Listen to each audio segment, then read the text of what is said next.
Welcome to another episode of Coffee Over Coffee. My name is Ryan, and in today's episode, I want to talk to you about coffee storage, how to keep your coffee fresh. It's quite simple, but there's a lot of different ways to approach it. And we get this question. This is probably the most often asked question that I've received in the last 20 years that I've been in coffee. We get this question a lot. What do I do to keep my coffee the freshest? And people have come up with all sorts of elaborate ways to keep their coffee fresh. Some of them are very expensive. And a lot of times, the more money you spend, you might actually get the opposite result in terms of keeping your coffee fresh. So first thing I want to get into that you need to understand is the anatomy of the bag. How are you going to be storing your coffee? A traditional way to store your coffee is in something like this. This is a Snapware container. I've had this one for years. You can put your coffee in here. It's made out of plastic. It has a fairly decent barrier to keep the oxygen out, but it does nothing from letting gases escape from your coffee. I'll get into that in a minute. And then you have your coffee bag. This is not a cheap bag that we use, but we use this bag for a reason. Number one, it's a high barrier bag. So this is a pretty thick barrier between the outside world, the outside air, and the inside where your coffee is going to reside. If you look inside here, there is a freshness valve or a one-way degaussing valve. This is very important. And understanding how to store your coffee, you need to kind of understand how coffee works. During the roasting process, as coffee is roasted, there's all sorts of chemical reactions that take place in the coffee. And there's buildups of pressure in the coffee bean as the moisture in the coffee bean is brought from, well, moist from water, basically, to steam. It creates a lot of pressure. And then throughout the course of the roast, that pressure begins to expand and it reaches about 20 atmospheres of pop. Your bean, your coffee bean, which is the seed of a coffee cherry, your coffee bean pops open, kind of like a popcorn kernel, same kind of idea. Poof, it gets a lot bigger. Then if you continue on in the roast, which we do to second crack, then you have additional pressure, and then there's what they call a second crack. And there's an additional popping of the coffee bean. The bean becomes, again, larger, just like the popcorn kernel made the popcorn be really small to the size of a kernel. At first crack, the bean's a little smaller, then it starts to get a little bigger after the first crack, and after the second crack, it gets yet bigger. So when we bring coffee to that level, that second crack is brought on by other chemicals in the coffee. You could say carbon monoxide, carbon dioxide. I shouldn't say chemicals, I should say things that are derived from a chemical reaction. And so things break down in the coffee bean, and that brings on the second crack. Now, irregardless whether it's a first crack or a second crack, the coffee bean, once it's cooled and it's done roasting, for about the next 7 days, the coffee will be outgassing, will be allowing those carbon monoxide, carbon dioxide, those other gases that build up as a result of the coffee roasting process, they're going to slowly seep out of the coffee bean. Okay? Depending upon how dark you roast the coffee, how much you fracture the cellular structure of the coffee bean, they're going to be able to come out quicker or not quite as fast. The same with the coffee oils. You might notice your coffee has oil on it. The darker ones have more. Well, that's because the cellular structure of the coffee bean has been broken down more, and the oils can migrate from inside the bean to the surface. Now, the reason why I tell you all this thing is so you know if you get a coffee bean bag without a one-way degaussing valve in it, after the bean's roasted, if you put fresh coffee in here, the bag is just going to continue to expand to the point that the bag might actually rupture. Okay, what's happening in there is the carbon monoxide, carbon dioxide is actually leaving the coffee bean. When you're storing your coffee, what you want to make sure is you keep your coffee away from oxygen. So this one-way degaussing valve, it allows things to happen. We put the coffee beans in here, and as the coffee outgasses, the pressure inside the coffee bag pushes out, but it's only one way, so it doesn't allow the oxygen to come back into the bag. What also we'll do is when we bag the coffee, and let's say we put the beans in and then we close it up and then we seal it, there still could be some oxygen in there.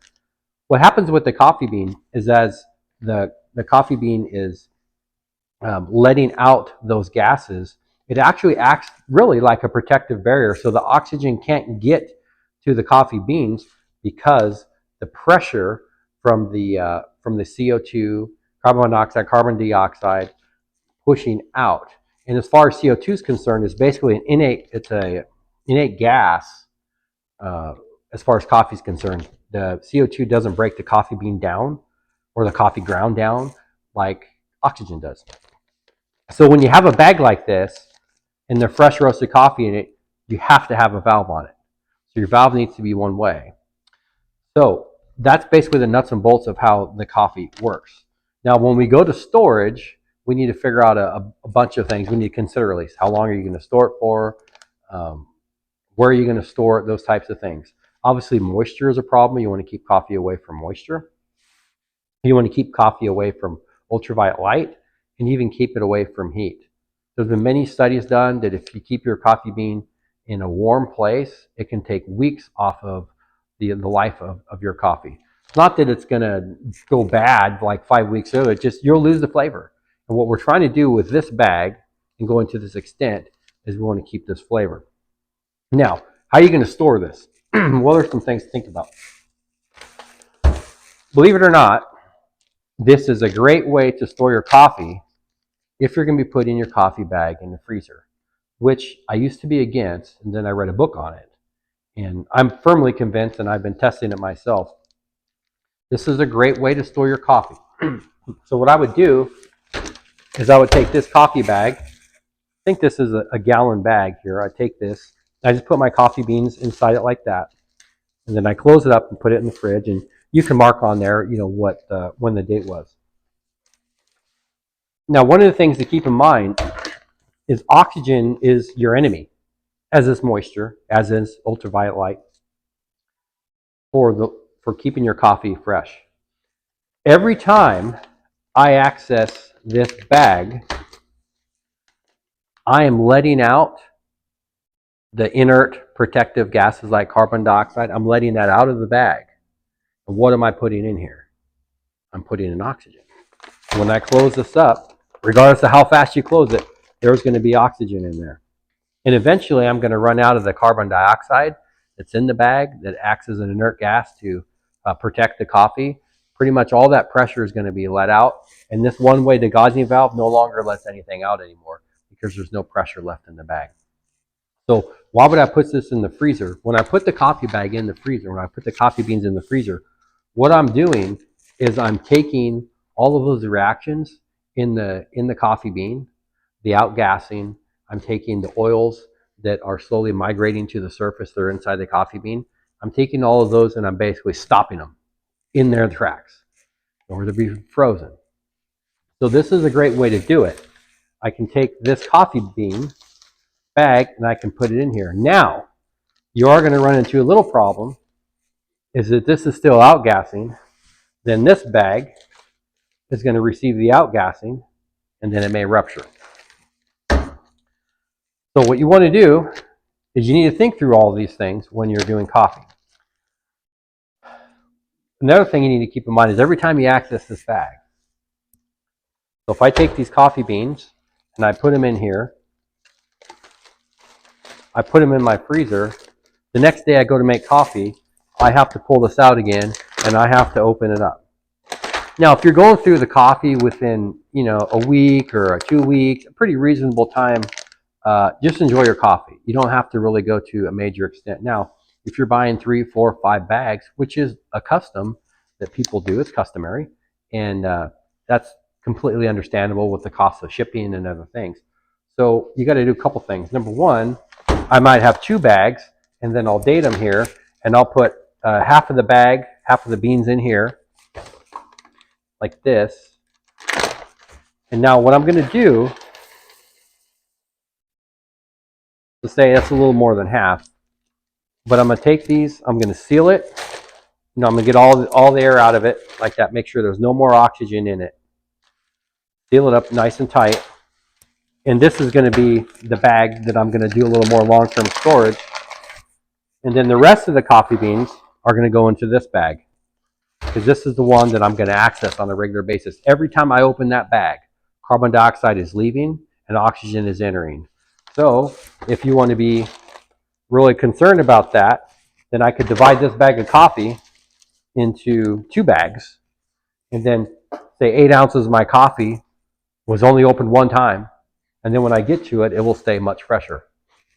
And then this one might be open 4, 5, 6, 7 times before I finish that 8 ounces. So that's something to think about. But freezing definitely is a good option for most people. You want to keep your coffee bean away, or your ground coffee. You want to keep it away from moisture. If your coffee's ground, it will pick up the smells from other things. If you set your coffee on the counter next to banana, it's going to taste like banana, unless you have it in a nice barrier bag.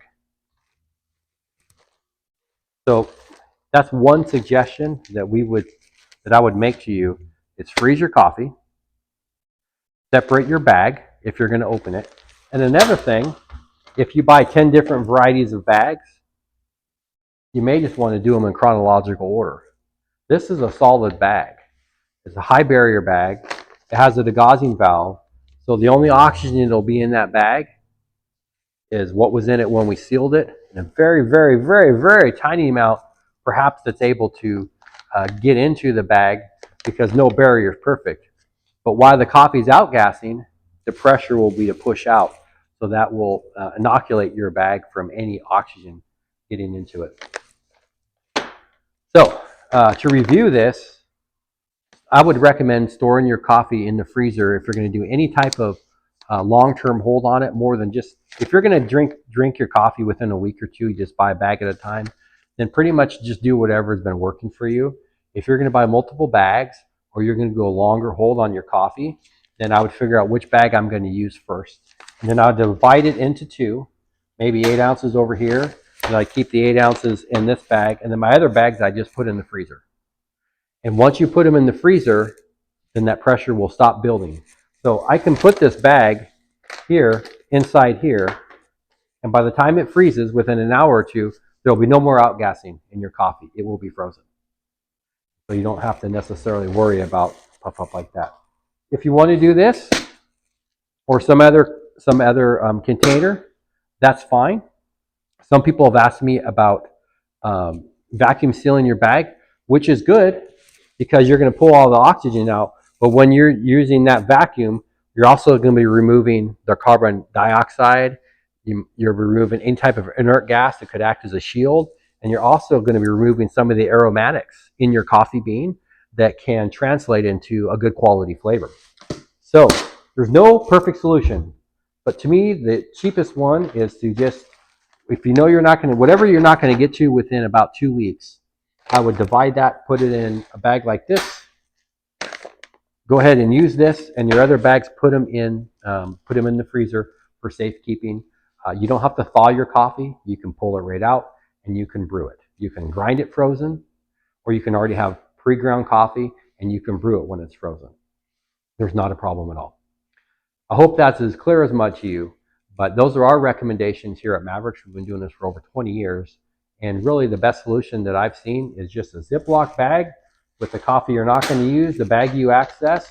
Just take what you're going to use for maybe a week, and the rest just freeze it, and then don't worry about it. There's really not a better solution that you can get for the money that is not completely ridiculous in terms of cost, and it still has a downside. I want to thank you for listening to this and some of the other episodes.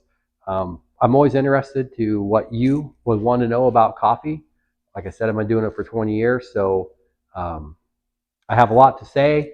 Some of it might be boring, some of it may not be, but I'm happy to share that with you. You can drop a comment in the underneath the description here. You can chat with us, maverickscoffee.com. You can give us a call. We'll be happy to talk with you, and we enjoy talking coffee. Hope this is helpful to you. Have a nice day.